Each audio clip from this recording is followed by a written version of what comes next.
This is the most difficult drug to kick. Our infrastructure for treatment is, in most areas, overwhelmed. Tonight, exploring the root cause of the opiate epidemic in America as the local effort to fight addiction marks a milestone. Good evening. Thanks for watching. I'm Robin Wilhoit. And I'm John Becker. More than 1,200 Tennesseans died in 2014 from opioid overdoses. The Tennessee Department of Health says that's almost 100 more deaths than the previous year. And more people died from opioid overdose in Tennessee than in car accidents or by gunshots. Knox County saw the second highest numbers with 133 deaths. WBIR 10 News reporter Becca Habegger joins us now with more on this epidemic. And Becca, you interviewed the author of a new book focused on this epidemic. Robin and John, you know, the Metro Drug Coalition is marking 30 years in the Knox County community with a dinner tonight, and its keynote speaker is a journalist and author who's looking at the big factors that he believes make the nation vulnerable to this epidemic that kills thousands of Americans each year.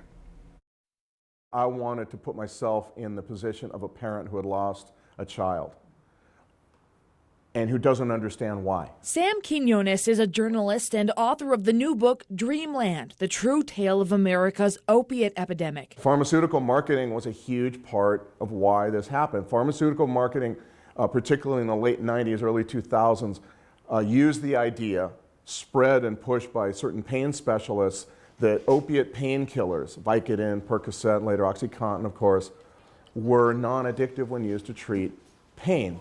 In every human being, apparently. That's kind of the nuance got lost. In writing his book, Quinones researched industry, trade publications, government websites, scientific studies. If they're confused about the opioid problem that our country is facing, read this book. Deborah Huddleston with Knox County's Metro Drug Coalition says Quinones' book examines the broader systems in place that allowed the opioid epidemic to flourish nationwide and right here in East Tennessee. Knoxville's been hit hard not just with prescription drugs, but also heroin. 4 out of 5 users of prescription drugs switch to heroin, and we're right in the hub where I-40 and I-75 cross over. Statistics show heroin affects people on all ends of the socioeconomic spectrum. What's the common denominator? Isolation. People are isolated in poverty, they're isolated in their suburbs and prosperity. He says the solutions to this epidemic start with community involvement and a willingness to tackle the problem from many angles.